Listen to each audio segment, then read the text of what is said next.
house was quiet. Too quiet. Emma sat on the sofa, clutching a cushion. Her parents were away on a trip, leaving her alone overnight. Shadows danced on the walls, cast by the flickering streetlight outside. The old house creaked and groaned, each noise making her jump. She wished she had stayed at Sarah's house, but wanted to prove she was brave. The silence was deafening, the ticking of the grandfather clock echoing through the empty house.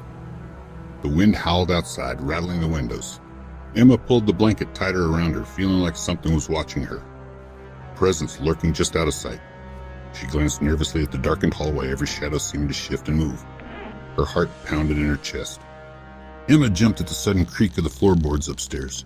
She held her breath, listening intently. The house settled back into silence. She got up and turned on more lights, checking the locks on the doors and windows. Still, she couldn't shake the feeling that she wasn't alone. The shrill ringing of the phone shattered the silence. Emma jumped, her heart pounding in her chest. She stared at the caller ID. It was an unknown number. Hesitantly, she answered. "Hello?" she whispered. A raspy voice on the other end sent a chill down her spine. "I can see you." Emma froze, her blood running cold. The voice was deep and distorted, like it was coming through a voice changer. "Who is this?" She managed to stammer out, her voice trembling. The line went dead. Emma quickly hung up the phone, her hands shaking. She tried to tell herself it was just a prank call, but the words "I can see you" echoed in her mind. The eerie silence of the house suddenly felt more threatening. She felt a knot forming in her stomach. The phone rang again. Emma stared at it, her heart pounding in her chest. The same unknown number flashed on the caller ID. She hesitated, her hand hovering over the phone. Should she answer? What if it was the creepy voice again? "Hello?" Emma whispered, her voice barely audible. "Emma," the voice rasped, this time saying her name. A wave of terror washed over her. "I'm coming for you, Emma." The phone clicked and went silent. Emma dropped the phone as if it had suddenly become burning hot. She felt a primal fear grip her. Someone was watching her.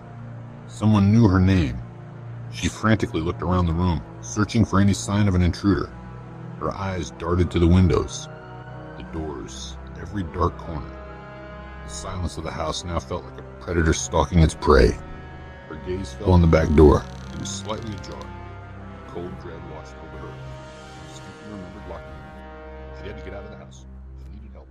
She scrambled for a phone, fingers fumbling to dial 91111. But then she remembered Tom, her best friend who lived just down the street. With trembling hands, she dialed his number. The phone rang and rang. Finally, Tom answered. "Emma, what's wrong?" "Someone's in my house. The back door is open." "I'm on my way," Tom said, his voice firm. She heard Tom's car pull up outside. Tom burst through the door, concern on his face. Emma pointed. "It's open." "I locked it." Tom approached the back door, poker raised. A gust of wind blew in, but no one was there. Tom stepped outside, peering into the darkness. He swept the poker back and forth, searching for any movement. Suddenly he froze. "Did you see that?" he whispered, his voice strained. Emma peered over his shoulder, her eyes wide with fear. A fleeting shadow flickered near the edge of the woods behind the house. It disappeared as quickly as it had appeared. A primal fear gripped them both. They knew they weren't alone. Tom grabbed Emma's hand. "We need to get out of here," he said, his voice urgent. They didn't hesitate. They ran out the front door and across the street to the neighbor's house. They pounded on the door, their hearts racing. Mrs. Peterson, their elderly neighbor, opened the door, her face creased with concern. "What's wrong, children?" she asked, her voice trembling. Emma and Tom explained what had happened, their voices still shaking with fear. Mrs. Peterson immediately called the police.